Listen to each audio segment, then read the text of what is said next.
Alright, just received my package from Hong Kong. It's a JJRC H26W. I got 4 of them here, one for me and the other 3 for my kids. Got them after Christmas. They were supposed to be here 3 days before Christmas. Now it's, what, 5 days after? Today's the 30th, right? 29th. So, let's get after it. Do a little unboxing and overview, review.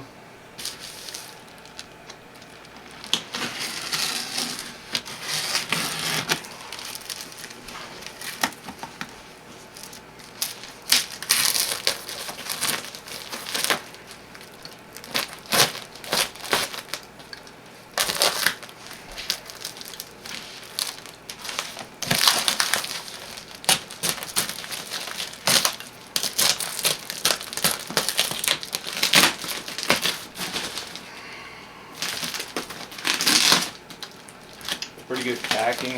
Got foam around the outside of it, so helping the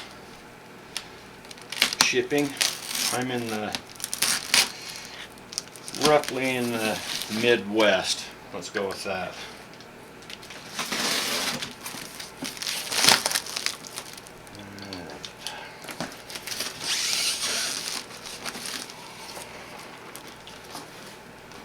Come in green and white. I opted to get all the white ones. All white. Looks like that corner got kind of banged up.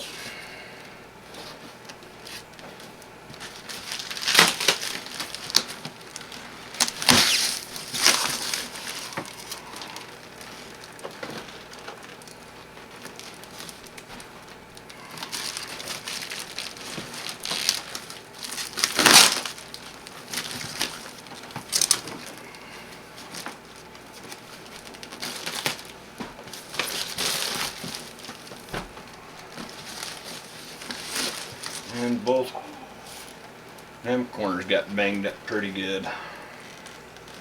Did a UPS tracking on this. It took Bangkok 4 days to process this order.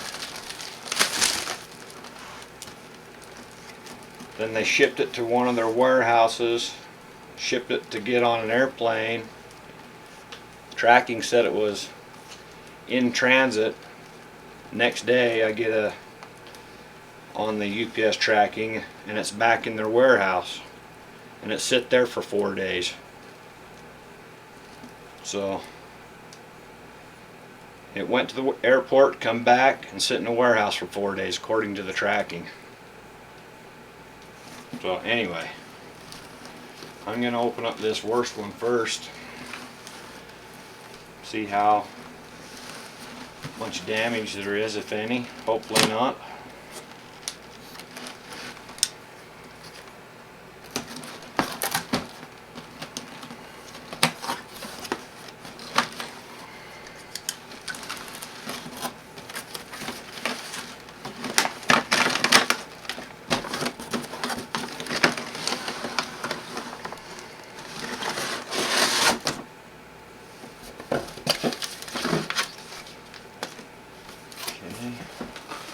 Damaged on that corner, and that corner.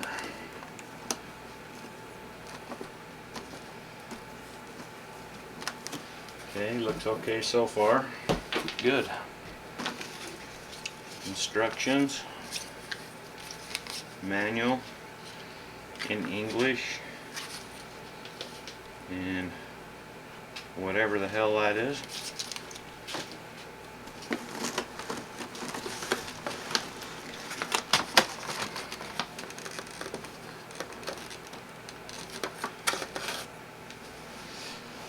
So, put that back in the frame a little bit.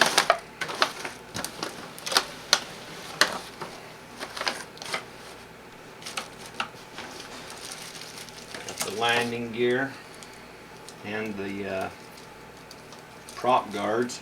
We got LEDs in the bottom. Just plug those little connectors in. Prop guards feel a little flimsy, but strong enough. Once it's all attached, I think that'd be pretty good setup.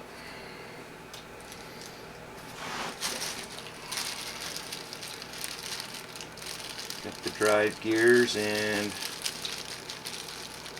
your phone bracket. This is the Wi-Fi version, so it has the capability of broadcasting live stream to your Android phone. So there's that. Landing gear. Man, I almost thought that was aluminum. Pretty thin, rigid plastic. That ought to be pretty tough.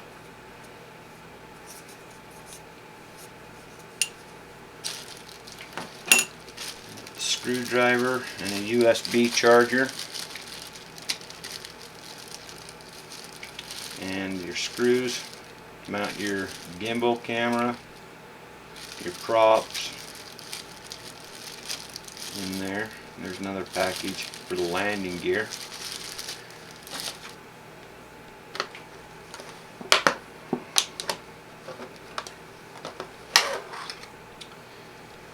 Two-axis gimbal, Wi-Fi antenna sticking out there, little lens protector on there. It's supposedly a 2 megapixel HD 720 camera.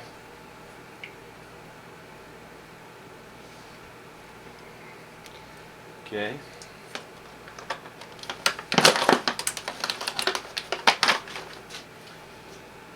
Controller,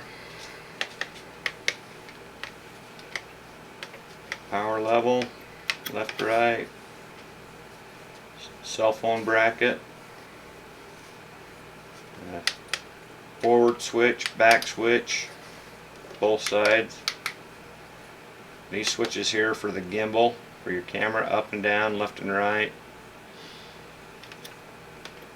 And I'm not sure, one of these buttons is the return to home feature, and I believe this is up here for your roll, for your flips.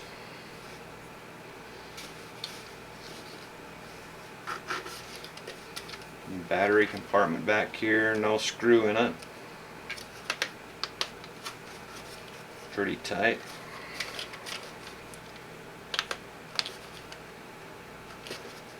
It takes 4 AA batteries. I'll deal with that in a minute.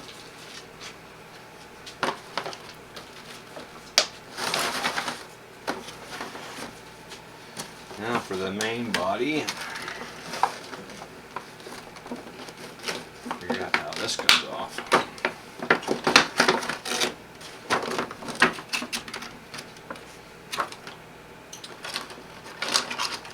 Propellers, you get 6.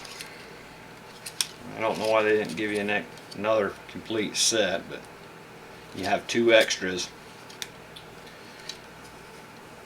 And I heard, I'm not sure, I'll have to do some checking, but I heard that the Tarantula propellers are the same. So I've already looked on the websites to find spare parts for this quadcopter, and there's literally no spare parts available yet. But as much as I can figure so far without actually ordering them, the Tarantula X9, I believe it is, takes the same propellers and the same motors, and I believe it takes the same drive gear here, but I don't know that for fact.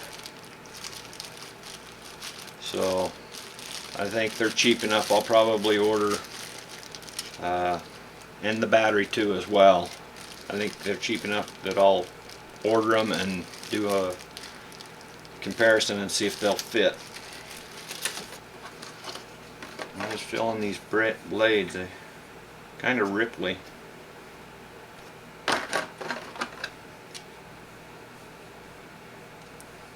A little bit of ripple in them.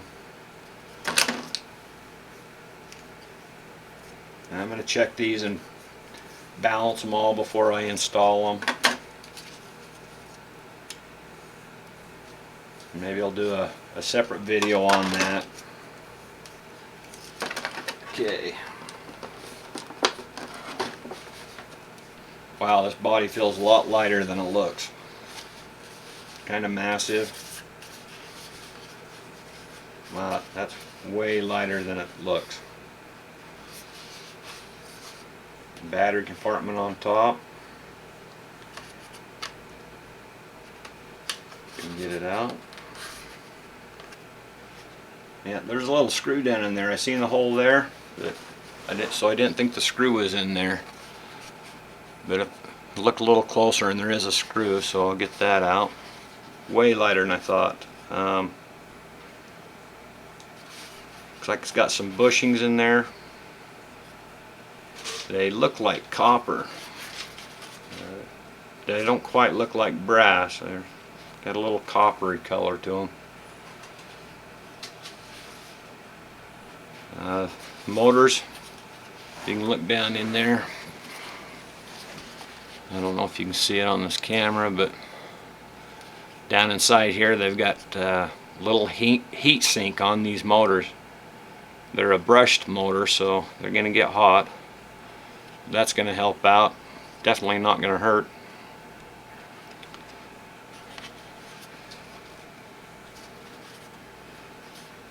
Off-on switch. That's going to be handy, so you don't have to open this battery compartment up every time you want to turn the quadcopter off or on. Alright, let's see if I can get that battery open.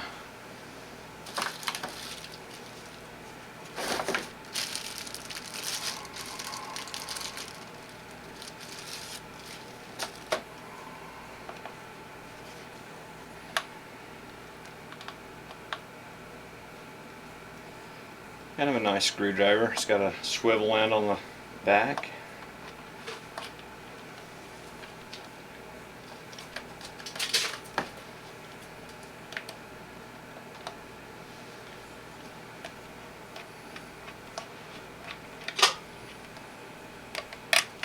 And that helps out so much to get the screw out first. Made it so much easier. You don't want to lose that little baby.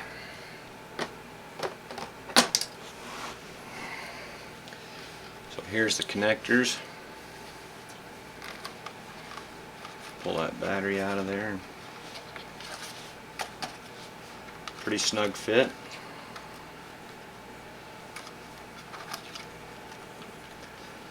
I was trying to look up batteries, get as much info on it as I could. And like I said earlier, I think the Tarantula takes the same battery.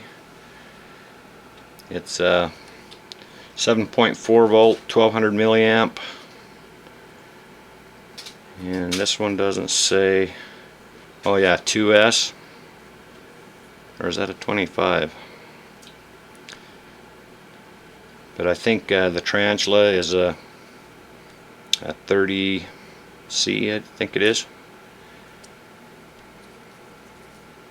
And I'll try that out. Almost could fit two in there. I wonder what a 3S would do in there if I could get one in.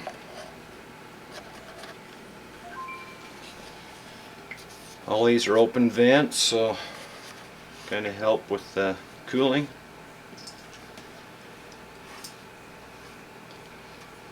Well, there it is. All in all, I'm impressed.